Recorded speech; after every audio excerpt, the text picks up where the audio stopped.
진짜 맛있게 하셨습니까? 이제 2022 대한국제학술문화제 4일차 오후 일정을 시작하도록 하겠습니다. 오늘 특강을 준비해 주신 김삼웅 작가님은 친일 반민족행위 진상규명위원회 위원이시며 전직 언론인이시며 작가이십니다. 또한 전 독립기념관 관장을 역임하시며 30여 권의 저서를 집필하셨습니다. 2020년엔 수 최재우 평전을 출간하신 바 있으신데요. 오늘 수은 최재우의 생애와 사상이라는 주제로 특강을 해주시겠습니다. 김삼웅 작가님을 박수로 맞이해 주시기 바랍니다. 네, 안녕하십니까, 김삼웅입니다. 이 시간에는 수은 최재우 선생의 생애와 사상 요약해서 말씀을 드리도록 하겠습니다.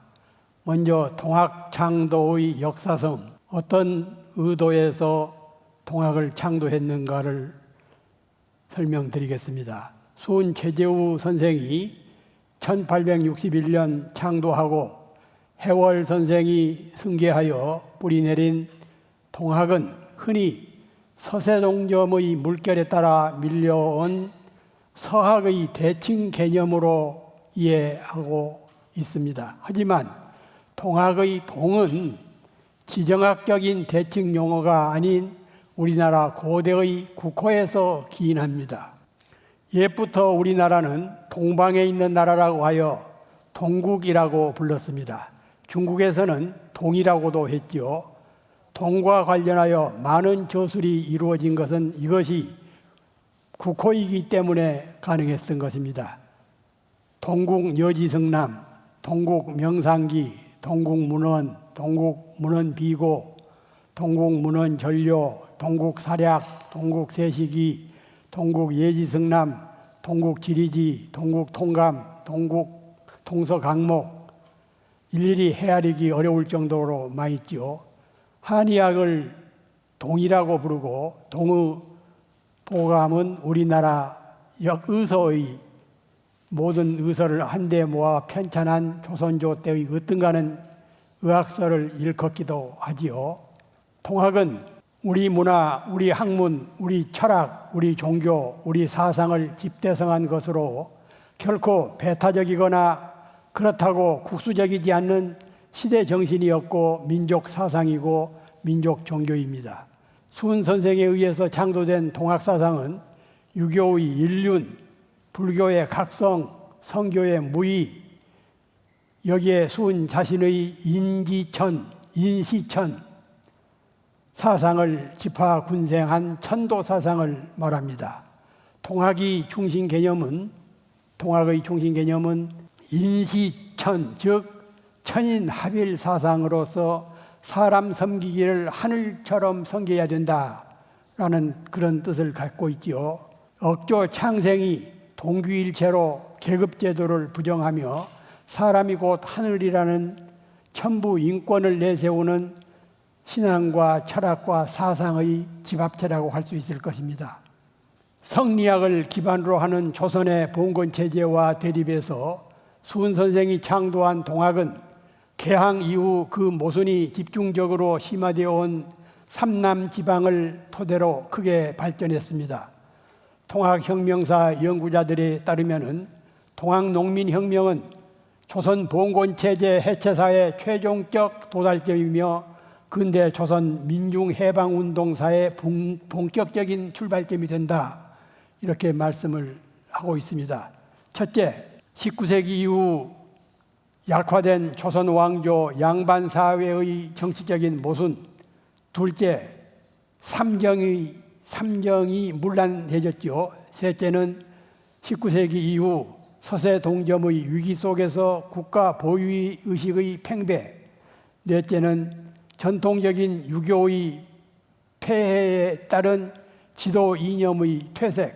다섯째는 서학의 도전을 민족적 주체의식으로 대응하려는 자세. 마지막으로 실학에서 현실 비판과 개혁 사상에 영향받은 피집의 민중의 의식의 전화, 의식 수준의 향상과 높아진 착각의식, 이런 것들이 복합돼서 나타났다고 할 수 있겠습니다.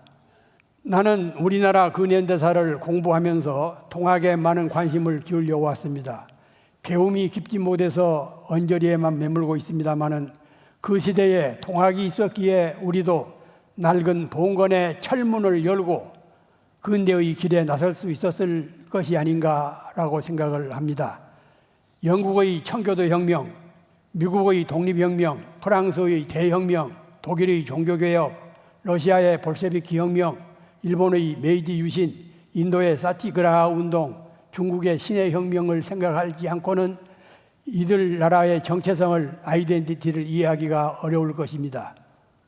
그렇다면 이들과 동열에 놓을 수 있는 우리나라의 경우는 무엇이 있을까요? 1919년 3.1혁명을 들 수 있을 것입니다.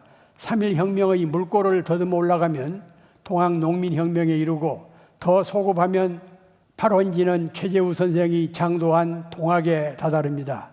동학도가 동학농민혁명의 주축이 되고 동학이 천도교로 개칭하면서 항일투쟁의 원류가 되면서 기독교, 불교와 더불어 3.1혁명의 모태 역할을 했습니다.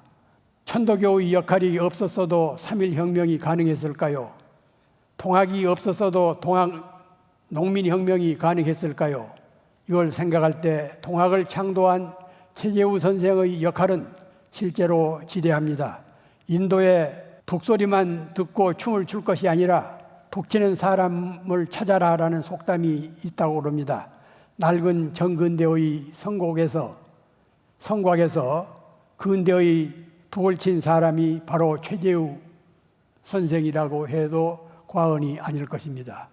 프랑스 혁명이 가능했던 것은 케네로 대표되는 중농주의자들, 디드로로 대표되는 백과전서파, 장자크 루소로 대표되는 권력 분립과 인간 평등 사상을 들 수가 있죠.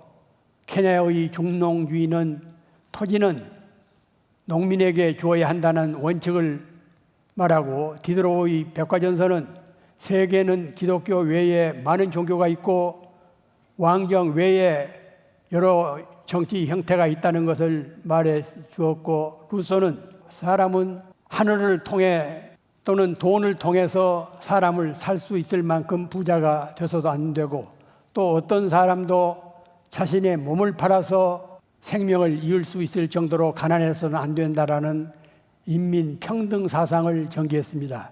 이런 생각을 줄곧 미치게 된 프랑스인들이 나서서 만든 것이 프랑스 대혁명이었지요. 1789년입니다. 최재우는 동학을 창도한 교주이기도 하지만 사회개혁 사상가이기도 합니다. 그의 사회사상은 조선 사회가 구조적으로 질병에 들어있다는 사회 질병설과 이를 구제하기 위해서는 일대 개혁이 필요하다는 개벽 사상이 주조를 이룹니다. 이런 거로 우리나라는 악질이 이 세상에 가득하여 백성들이 어느 한 철에도 편할 날이 없으니 이 또한 장래 운수 나라 위급하노라 동경대전에 나온 얘기입니다. 최재우가 말하는 악질은 육신의 질병뿐만 아니라 나쁜 정치와 제도, 그로 인한 탕과 놀이들의 발호와 타락한 유생들의 백성 수탈을 통칭합니다. 한마디로 말하면 무능하고 부패한 왕조 체제의 국정농단과 각종 적폐를 말하는 것이지요. 최재우는 여기에서 개탄만 하지 말고 개벽에 나설 것을 촉구했습니다. 개벽은 한국 민족 종교들이 공동으로 추구한 공통적인 가치로서 압축하면 사회개혁, 즉 새로운 시대를 뜻합니다. 하늘이 열리는 것을 개라고 부르고 땅이 열리는 것을 벽이라고 했죠. 이른바 천지개벽입니다. 돌이켜보면 최재우 선생의 개벽사상은 사회개혁 수준을 뛰어넘습니다. 무의이화의 사상은 루소의 자연으로 돌아가라는 자연법 사상과 맞닿는 대목입니다. 하늘로부터 부여받았으나 지금은 잃어버린, 빼앗겨버린 천부 인권과 인간 사랑, 그리고 인간 본연의 자아를 중시하는 가르침입니다. 그것이 무극대도로 표현되었습니다. 이것은 오염된 물질 문명과 각종 재해와 공해 그리고 타락한 기독교 세력이 남긴 각종 적폐에 시달리고 있는 오늘의 한국인이 추구해야 하는 타락한 기독교 세력이 아니라 타락한 기득 세력입니다. 타락한 기득 세력이 남긴 각종 적폐에 시달리고 있는 오늘의 한국인이 추구해 나가야 하는 개벽 시대의 가치관이 아닐까 싶습니다. 최재우의 사상이 1차적으로 현실화된 것이 1894년의 동학 농민혁명입니다. 농민혁명은 비록 현대 병기로 무장한 일본군에 의해 좌절되고 말았으나 동학 정신은 우리의 개화 사상과 민주화 운동의 본류로서 면면이 이어져 오늘에 이루고 있습니다. 동학혁명 후에 전개된 고종의 갑오경장은 그것이 일본 공사 오토리에 의해 내정개혁 방침으로 5개조에 따라 진행이 됐으나 가장 중요한 사회면의 개혁, 다시 말하면 문벌과 양반 상놈의 계급제도 타파, 능력에 의한 인재 등용, 공사 노비법 폐지, 과부의 재가 허용, 고문과 연좌제법 폐지, 조혼 금지 이런 것들은 모두가 동학혁명의 폐정개혁안이었고 최재우의 후천개벽 사상에서 기인합니다. 동학군들이 난을 일으켜서 일본군이 들어오게 되고 결국 만국에 이르렀다고 개탄합니다. 말기 증세에서 허덕거리는 왕조 고종에게 개혁을 요구하는 백성들의 정당한 요구를 외국군을 불러들여서 학살하고 그 군대로 잔류시켜서 만든 것이 우둔한 임금과 우매한 척신 관료들이었습니다. 동학군은 호남의 요충지인 전주성을 점령했다가 일본군이 내치마자 정부와 전주 화약을 맺고 폐정개혁안 12개조를 타협한 후에 전라도 53개 군현에 농민자치기관인 직강소를 설치하고 폐정개혁에 착수했습니다. 외적의 침략을 받고 내적 타도의 진군을 멈춘 것이지요. 고종이나 조정 강료 대신들은 그때까지도 일본이 청국과 텐진 조약을 통해서 상호 출병을 약조한 사실도 모르고 있었습니다. 1905년 미국과 일본이 가치라 데프트 미작을 통해 일본은 조선을, 미국은 필리핀을 나눠먹기로 했던 내용을 모르고 있었던 것과 마찬가지로 고종은 또는 당시 집권층은 텐진 조약을 모르고 있었던 것입니다. 그때나 지금이나 권세가와 지식인, 종교인, 언론인 중에는 외세에 빌붙어서 종살이를 하더라도 국내에서는 기득권을 놓치지 않고 지배층이 되겠노라는 사대주의에 찌든 부류가 적지 않고 이들은 여전히 우리 사회의 기득권층을 이루고 있습니다. 안타깝고 아쉬운 점은 만약 동학혁명이 성공했으면 1894년 동학혁명이 성공했다면 한민족의 능력으로 보아 능히 충분히 아시아의 큰 물결을 변화를 개혁을 주도하고 평화스러운 동북아 시대를 열었을 것이라는 사실입니다. 일찍이 단재 신채호 선생은 중국 망명지에서 조선 역사상 1000년 내 제1대 사건이라는 명논설을 쓴 바 있지요. 고려 인종 13년 서경 전역 즉 묘청일파가 김부식 세력에게 패한 사실을 가장 큰 원인으로 지적했습니다. 신채호의 진단을 잠깐 소개하겠습니다. 서경 전역은 역대의 사가들이 다만 왕의 군대가 반란의 무리를 친 전역으로 알았을 뿐이었으나 이는 근시안적인 관찰이다. 그 실상은 전역이 곧 낭불양가 대 유가의 싸움이며 국풍파 대 한학파의 싸움이다. 독립당 대 사대당의 싸움이며 진취사상 대 보수사상의 싸움이다. 묘청은 곧 전자의 대표요 김부식은 곧 후자의 대표였던 것이다. 이 전역에서 묘청 등이 패하고 김부식이 승리하였으므로 조선사가 사대적, 보수적, 속박적 사상 즉 유교 사상에 정복되고 말았거니와 만일 이것이 반대로 김부식이 패하고 묘청 등이 이겼더라면 조선의 역사가 보다 독립적, 진취적 방향으로 전진했을 것이니 이 전역을 어찌 1000년 내의 제1대 사건이라고 하지 않겠는가? 단재 선생의 사관입니다.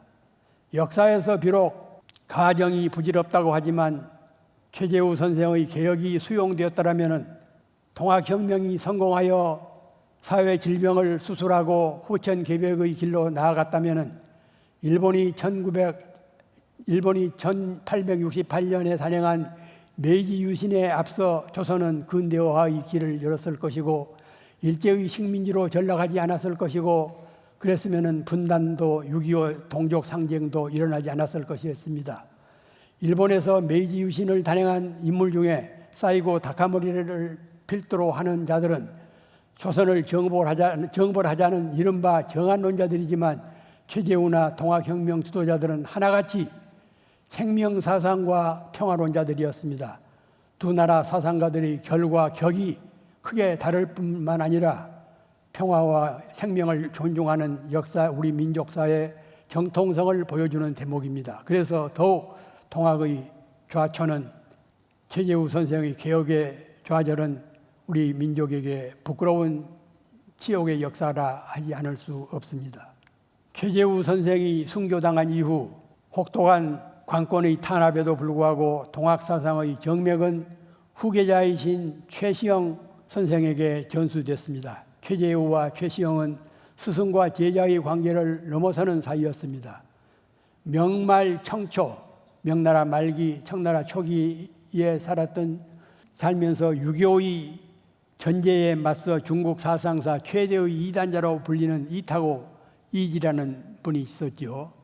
이분이 하는 말씀에 벗을 할 수 없다면 참다운 스승이 아니고 스승으로 삼을 수 없다면 좋은 벗이 될 수 없다.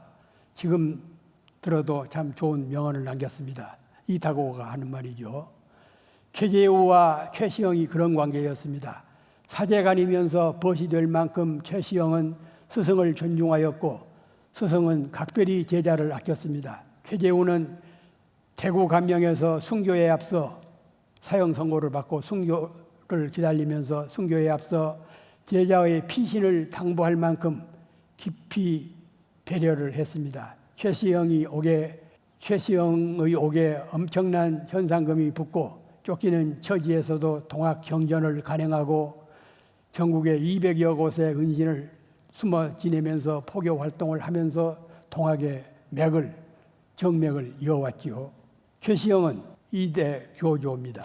최시영은 하늘을 섬기듯 사람을 섬기라는 사인여천을 내걸었고 30여 년 동안 보따리 하나로 전국 200여 곳을 떠돌면서 동학도들에게 개인적인 수준에서 일어나는 변혁을 항아서리로 집단적 수준에서 일어나는 변혁을 후천 개벽이라 가르치면서 통학을 전국 단위로 확산시켰습니다.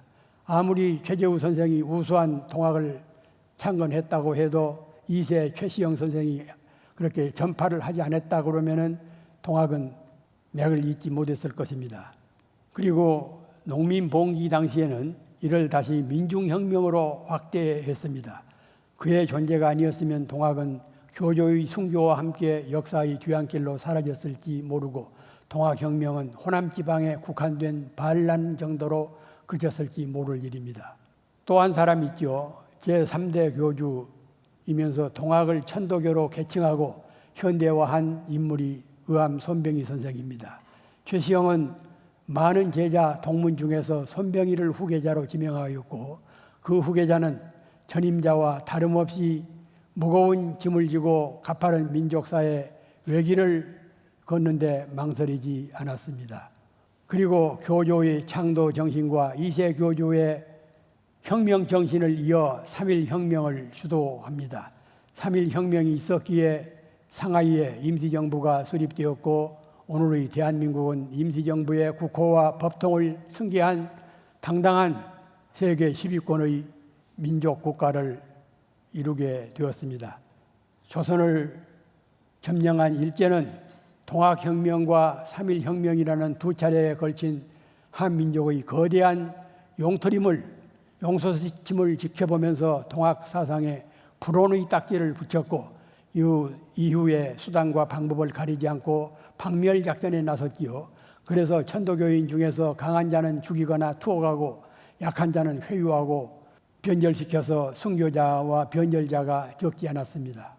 이런 사유로 일제강점기 천도교는 인적, 물적 기반을 크게 잃은 터여서 해방 후에도 부흥이 쉽지 않았고 역대 독재 정권은 여전히 천도교인의 혼인, 매긴, 도그마인, 마그나인 그 동학의 혼을 불온시했습니다. 일제가 뿌린 마취제에서 헤어나지 못한 것이나 마찬가지죠. 여기에 오익제 교령이 북한에 있는 천도교인들을 중심으로 조국의 평화통일운동을 펴고자 월북을 하면서 천도교는 더욱 어려운 처지에 빠지게 됐습니다. 지금 북한에는 우리가 흔히 알기를 북한에는 유일당 체제라고 그러죠. 북한에 노동당만 있는 걸로 알고 있는데 유의한 두 번째 당이 천도교 청우당이 있습니다. 북한의 일당 독재라고 하지만 그 안에도 그래도 천도교 청우당이 야당이라는 간판을 걸고 활동하고 있는 유일한 그런 유의한 당이 되고 있는 것이죠. 남북 관계가 변화가 된다 그러면은 보다 활발해지고 왕래가 벌어진다 그러면은 동학을 기본으로 하는 북한에 있는 많은 그 천도교인들 청우당을 중심으로 해서 남북 화해와 협력과 교류를 또 통일을 이루는 징검다리 역할을 할 수 있는 게 그 북한에 있는 청우당의 존재가 아닐까 싶습니다. 최재우의 넓고 깊은 철학 사상과 동학 정신을 모두 헤아리기는 쉽지가 않지만 요약이 허용된다 그러면은 인권 사상 정신이 아닐까 싶습니다. 인권 사상, 인간 사상, 휴머니즘 그런 같은 뜻이죠. 인간 사랑은 곧 동학의 천도교 정신이고 최시영과 손병희의 천인 사상으로 이어집니다. 동서고금의 많은 성각자들, 성인들, 지도자들이 그 하늘을 숭배하고 철학을 창시를 했는데 우리나라에서는 동학이 처음으로 천인이 아니라 인내천, 사람이 곧 하늘이다.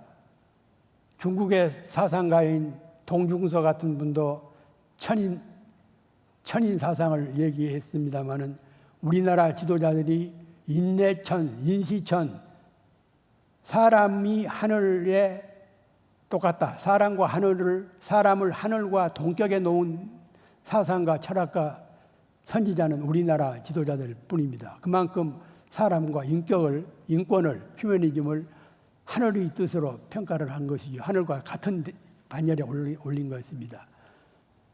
동학에서 인권 사상을 돈독합니다. 외래 종교에 많이 묻혀버리고 앞서 말씀드린 대로 관의 탄압, 일제에 의한 학살작전, 또 우리 역사학계의 외국 외래 종교 중심 이런 것 때문에 민족 종교들이 많이 취약하고 있지만 그 근본을 따지면은 앞서 말씀드렸듯이 동학혁명, 3.1혁명 이런 것들을 이어받은 그 시민혁명, 촛불 시위 중심 개념이 바로 사람을 하늘처럼 높이 평가하는 인권 사상에서 비롯됐고 그 인권 사상의 바탕은 바로 동학에서 기원한다는 것을 우리는 이해할 수 있을 것입니다. 수은 최재우와 동학 사상을 공부하면서 새삼 안타까운 대목은 서구의 선지자, 종교 창시자, 사상가 이런 분들의 언행은 보통 경이적이다, 선구적이다, 초월적이다 그런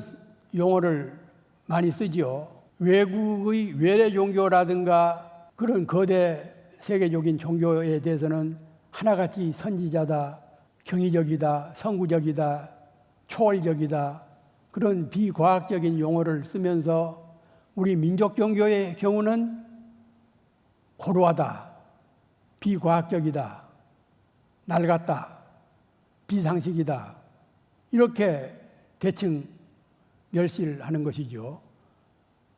우리가 해방이 되고 80년이 다 돼가는 이 시점인데도 여전히 민족 종교 우리 선대들에 대한 그런 훌륭한 업적은 서양의 외래 사조에 밀려서 비과학적인 미신, 무당, 무속 이렇게 폄하를 되고 있는 것은 참 안타깝기 그지없습니다.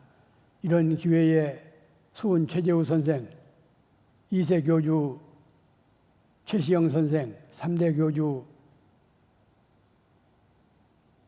의암 손병희 선생, 제가 몇 년 전에 의암 선생, 손병희 선생 평전을 준비를 하면서 일본에를 갔었습니다. 일본에 가서 어떻게 해서 손병희 선생이 동학을 천도교로 바꿨는가, 그렇게 일본 관군에게 쫓기는 신분에 있으면서 어떻게 해서 도쿄에서 그렇게 4년 동안을 버틸 수 있었는가, 도쿄에서 무슨 일을 했는가를 찾아보니까 참, 그래서 언젠가 어떤 영화를 제작하는 한 분이 독립운동가 우리 근대 사상가 중에서 영화를 한 편 찍고 싶은데 한 분을 추천해 달라고 그러더라고요. 그래서 제가 손병희 선생을 추천을 했습니다. 그 이유를 묻길래 손병희 선생은 비천한 감옥 가정에서 태어나서 그 서자로 태어났지요. 서자로 태어나서 동학을 일군 정도로 3대 교주가 될 정도로 우수한 민족의 사상가다. 그래서 손병희 선생이 우선 세 가지만 요약을 하자 할 것 같으면, 첫째는 동학 농민혁명의 지도자인 전봉준 장군하고 의형제를 맺었어요. 전봉준은 남접 대표고 손병희는 북접 대표였는데 두 분이 의형제를 맺어서 남북접이 합해서 동학혁명을 치고 나가다가 전주 화약으로 일본군이 밀려오기 때문에 후퇴를 했는데, 우선 영화감으로는 두 지도자가 의형제를 맺었다는 것, 두 번째는 일본에 망명했을 때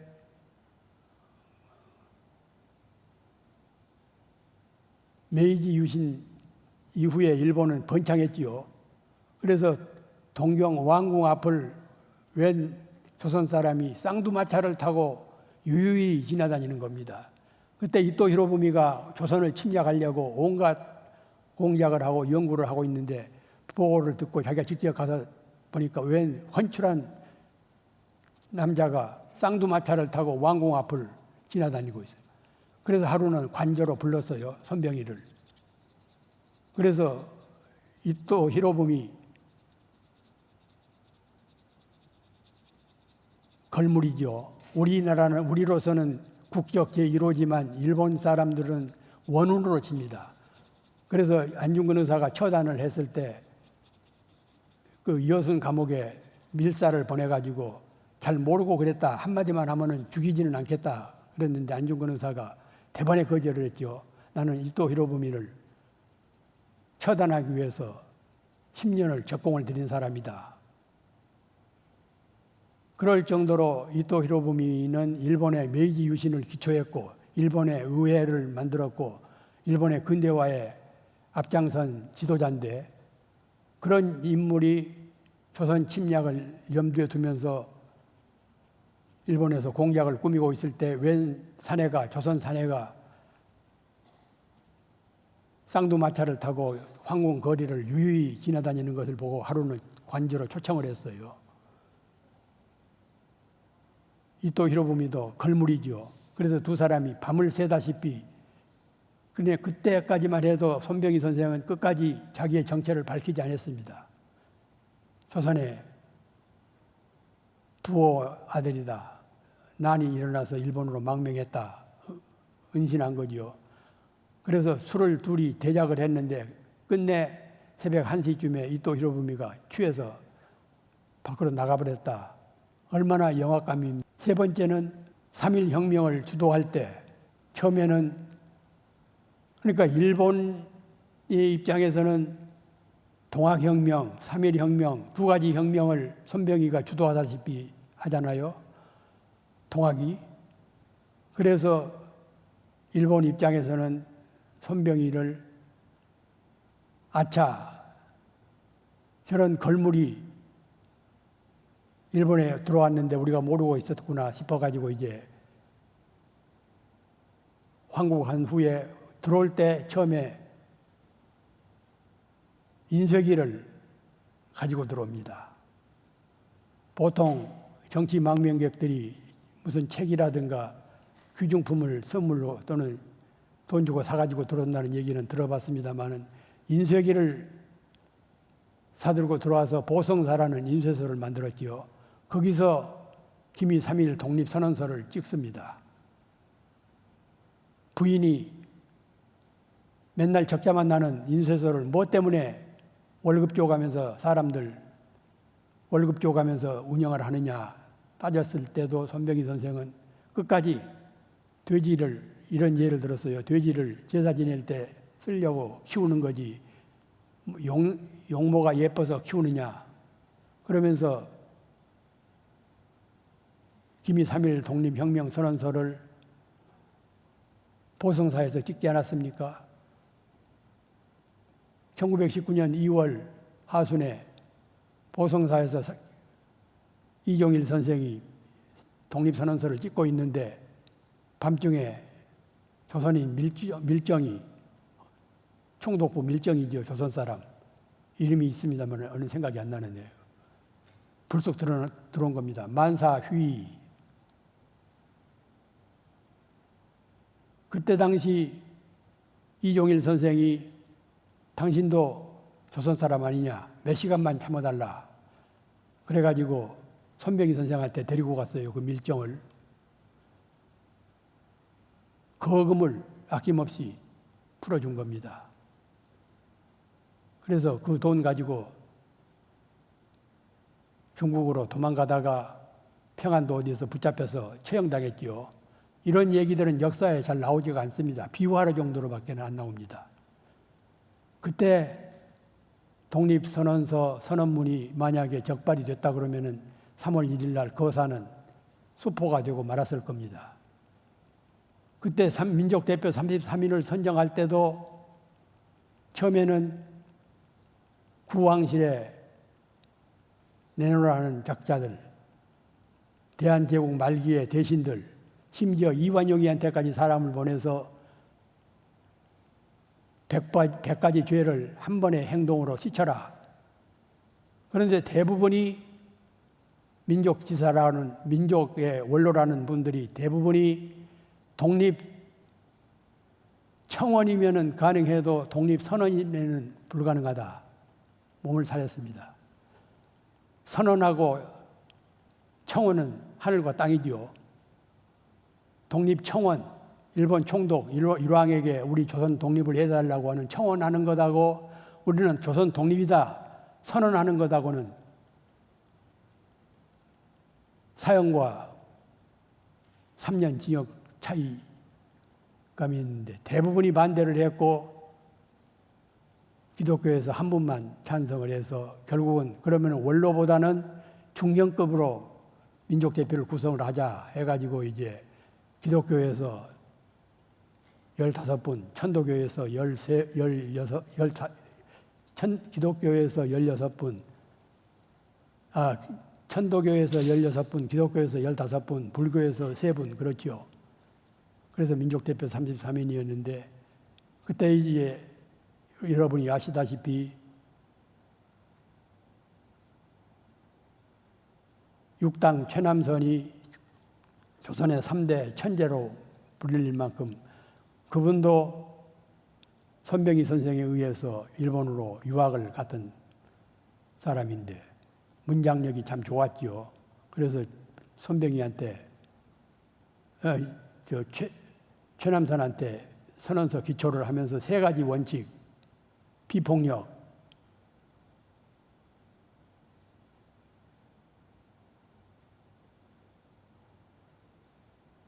비폭력을 중심으로 해서 썼는데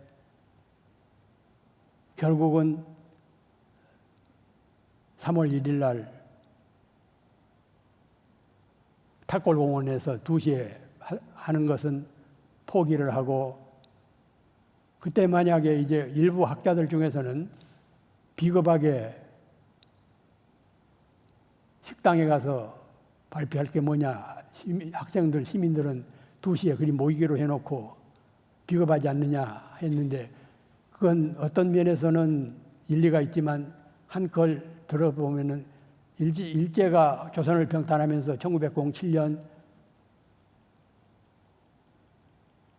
조선에 일체의 총기 화약류 단속법을 만들어 가지고 심지어는 호랑이가 나타나도 그때까지만 해도 호랑이가 있었다고 그러죠.